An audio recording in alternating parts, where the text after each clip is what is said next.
Kyrie floison toccata, Mattheon agion, Evangelion toanamus mas.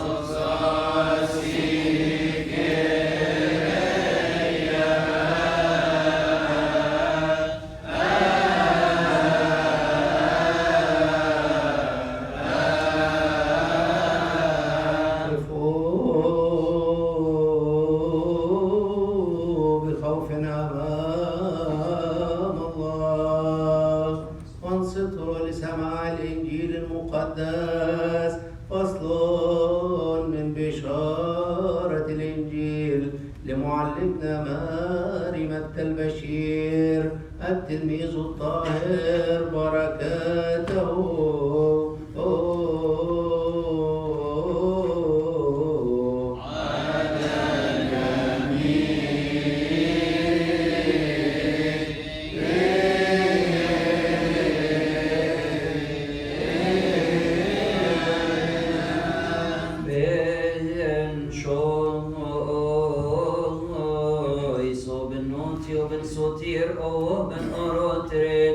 Isos be Christos ebshiri emvnotet on bionafshane biofa benoti be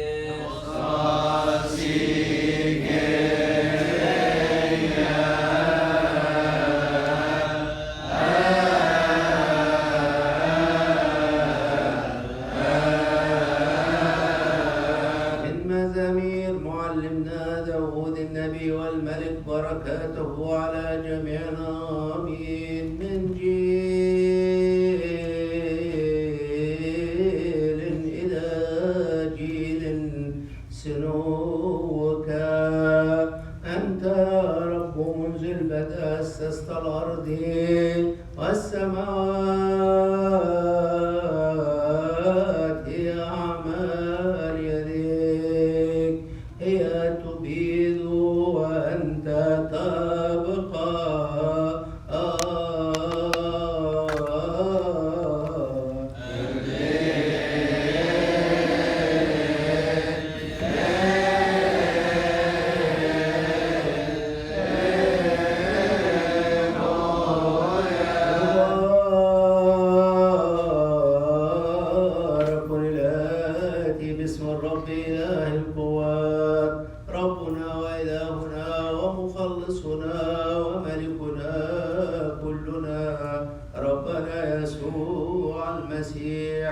ابن الله الحي الذي له المجد الدائم إلى الأبد آمين. وفيما هو جالس على جبل الزيتون تقدم إليه التلاميذ على انفراد قائلين: قل لنا متى يكون هذا وما هي علامات مجيئك وانقضاء الظهر؟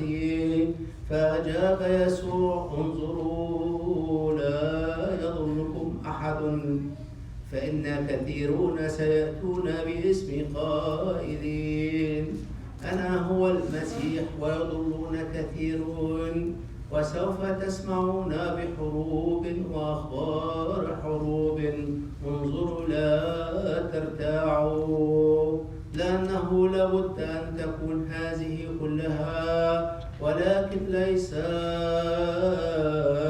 المنتهى بعد، لأنه تقوم أمة على أمة ومملكة على مملكة، وتكون مجاعات وأوبئة وزلازل في أماكن، كلها مبتدأ الأوجاع.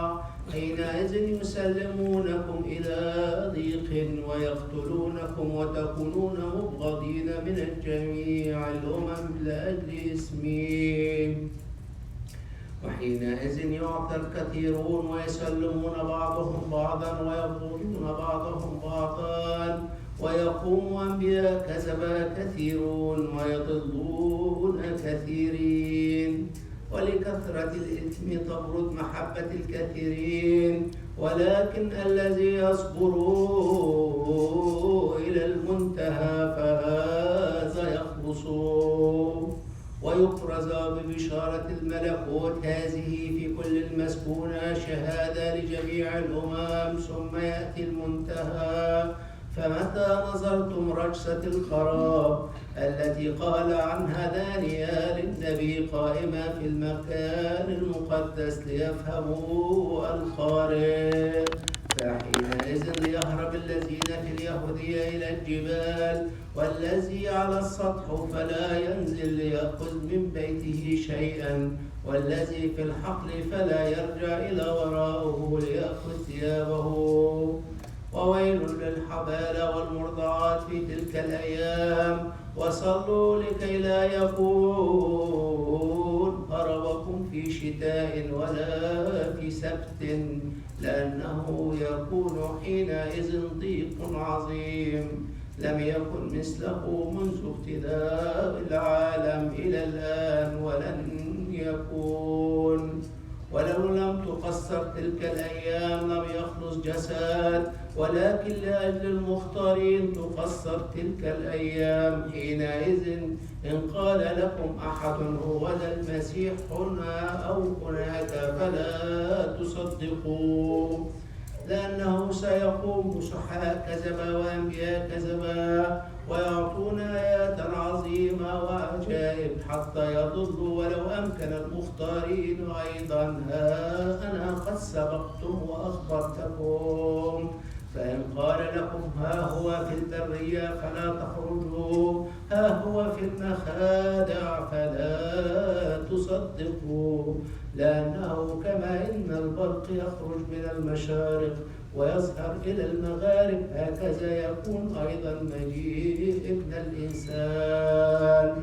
لأنه حيثما تكون الجثة فهناك تجتمع النسور، وللوقت بعد ضيق تلك الأيام تظلم الشمس والقمر لا يعطي ضوءه، والنجوم تسقط من السماء وقوات السماوات تتزعزع، وحينئذ تظهر علامة ابن الإنسان في السماء، وحينئذ تنوح جميع قبائل الأرض ويبصرون ابن الإنسان آتيا على سحاب السماء بقوة ومجد كثير، فيرسل ملائكته ببوق عظيم الصوت فيجمعون مختاريه من الأربع الرياح من أقصاء السماوات إلى أقصائها.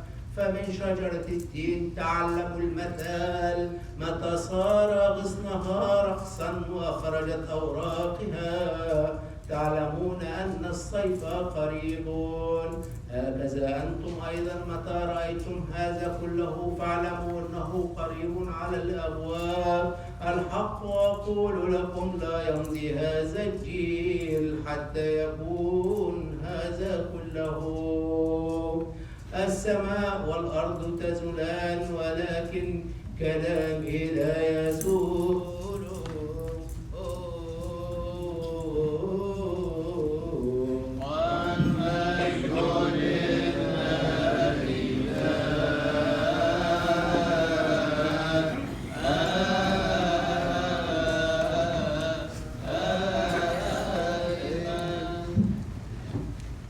In the name of the Father, the Son, the Holy Spirit, one God, Amen. I don't know if you noticed or not anything about the gospel of this morning. It is the exact one that we read last Sunday. And it is also the same one that we read last night in the Vespers. It's about the destruction of Jerusalem and the end of the world and the second coming of Jesus. In fact, we read it last week. It was written, according to St. Mark. Yesterday it was according to St. Luke, and this morning we read it according to St. Matthew, the Gospel of St. Matthew. These events happened on Monday after Jesus entered Jerusalem, after Palm Sunday. On Monday, Jesus went to the temple for the last time, and then after he left the temple, he went to the Mount of Olives, and his disciples just showed him, the temple, and they said, "See how great it is." And Jesus told them that this temple will be destroyed Then they asked him about when will this happen, and they asked him about the signs of the end of the world. And to them, both probably meant the same. And they actually pretty much similar to each other. One thing here we think a little bit about. That was the last time Jesus visited the temple. And after he left it, the temple later on in year 70 was destroyed. So same thing, any house that Jesus leaves will not stay. It will be destroyed. So we can think about ourselves here. Is Jesus is he in our houses? Is he in our hearts? If he is not in our house, the house will not stay. There are problems in many families, mainly because Jesus is not there. So let us keep Jesus in our life, in our homes, to avoid any problems.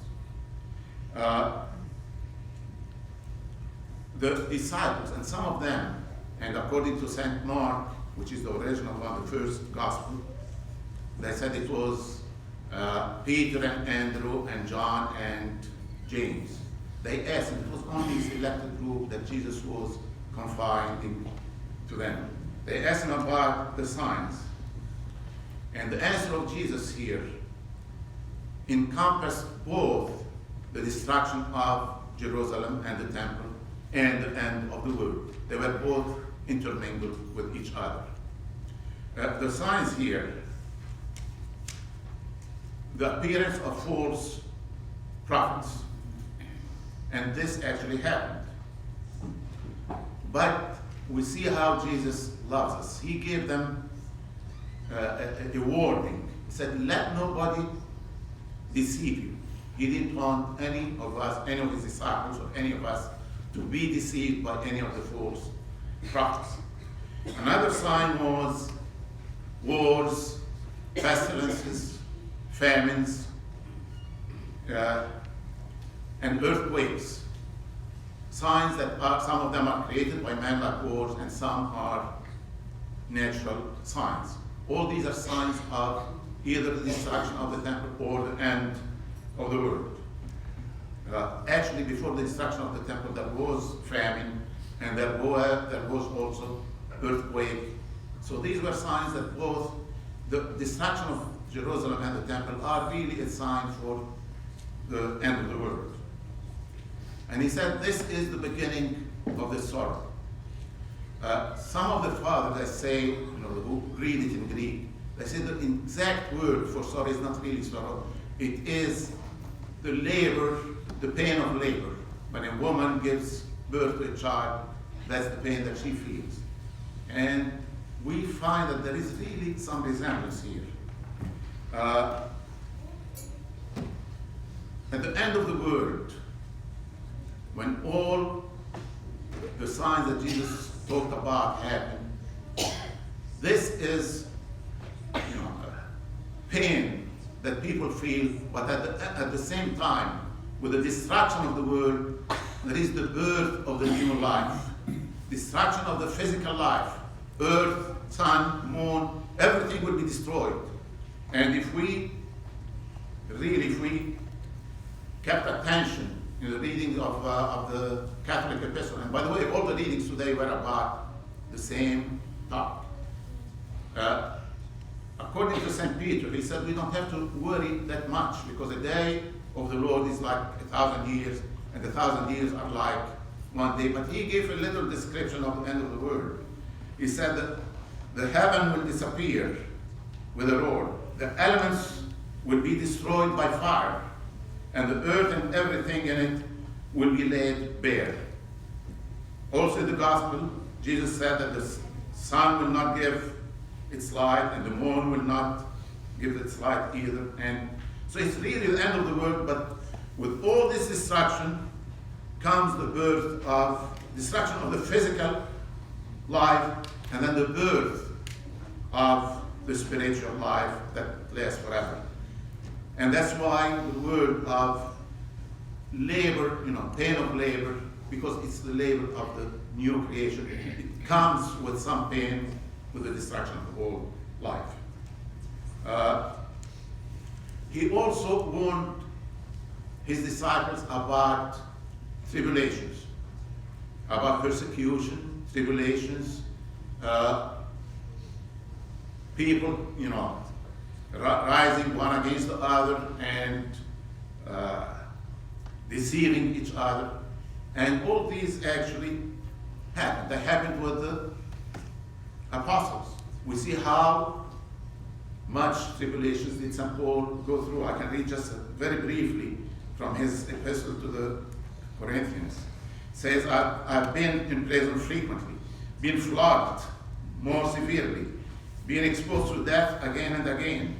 5 times I received from the Jews the 40 lashes minus 1. And he continues on and on. Persecution, the Christians have suffered in the past and are still suffering. We look at the Christians in Egypt or in China or in many places, they are still suffering or persecuted. Even in the United States here, which is kind of strange. Just 2 days ago, Friday night, I was watching the news, and there were news about Drew Brees, the famous quarterback of the St. Orleans Saints, football team. He just made a video urging students to take their Bibles with them to school. And what happened? All the media rose against him. All kinds of accusations were made against him, just because he urged kids to take their Bible with them to school. So we are still being persecuted. So whatever Jesus said is still happening. And there is one sentence that may sound to be out of place. In fact, it may not be easy to find. It says, before this happens, the gospel has to be preached. And it makes sense, because we are persecuted because of the gospel of God. So it had to be preached first, and then all the persecutions take place. But he said, do not worry. He told his disciples, or he is telling us, do not worry. And the one who endures to the end will be saved. If we don't give up, if we don't, forget about him, but if we endure, and if we keep on preaching his gospel, and if we don't lose our faith, and we endure to the end, we will be saved. A couple of things that we may want to just clarify here. Signs that Jesus gave. He said, the abomination of desolation, Rakset al-Kharab. This is a prophecy that Daniel wrote, that whenever the holy places are desecrated by dirty things, by abomination, then it will be a sign of the desolation or the destruction of the temple. It happened at the destruction of the temple. It was desecrated by the Pharisees, the Iranians, the Pharisees. They came and then they desecrated the temple, and then it was destroyed, and Jerusalem was destroyed. Also at the end of the world, the same thing will happen. Again, if we kept attention about the Pauline epistle, the holy places will be desecrated. He said, the man of lawlessness is revealed. The man doomed to destruction, he will oppose, that the man of lawlessness, he will oppose and will exalt himself over everything that is called God and or his worship, so that he sits, the lawlessness man, he sets himself up in God's temple, proclaiming himself to be God. When this happens, it's a sign of the desecration of the God's saintly places and sign of the end of the world. Another sign that he gave, he said, from the fig tree learn. Whenever it becomes green and it gives fruits, you know that summer is near. On the same day when Jesus was told, what did he do to the fig tree that was not giving fruits? He was coming from the temple and he was hungry. The fig tree didn't give fruits, so he cursed it and it became dry. This fig tree is a symbol of the Jews. And in order to understand better, we need to remember what St. Paul wrote about the Jews, them being the real vine, and we as Christians, we are the vines that were the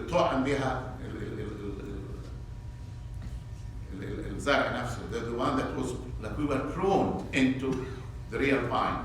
But they are the real ones. So the Jews are still, even though they are not the chosen people of God, but still God did not forget his promise to Abraham and to his descendants. So still the Jews are the real vine. We are pruned into, we are added to this vine. So when these Jews who were fruitless and became dry, whenever they come back to God and the way they become Christians, it is a sign, the fig tree that becomes fruitful. It's a sign of the end of the world.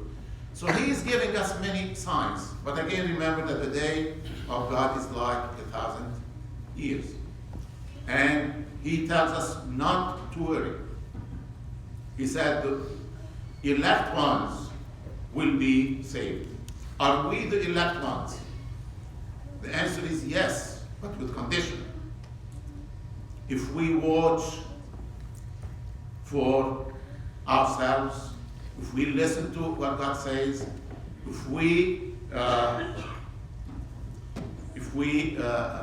نصبر إلى المنتهى, if we the word I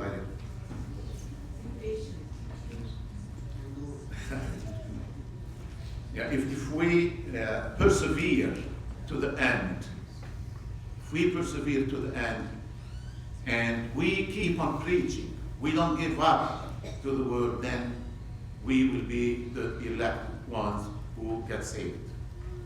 If we take 4 things with us here, first one is do not let God away from our home, from our hearts.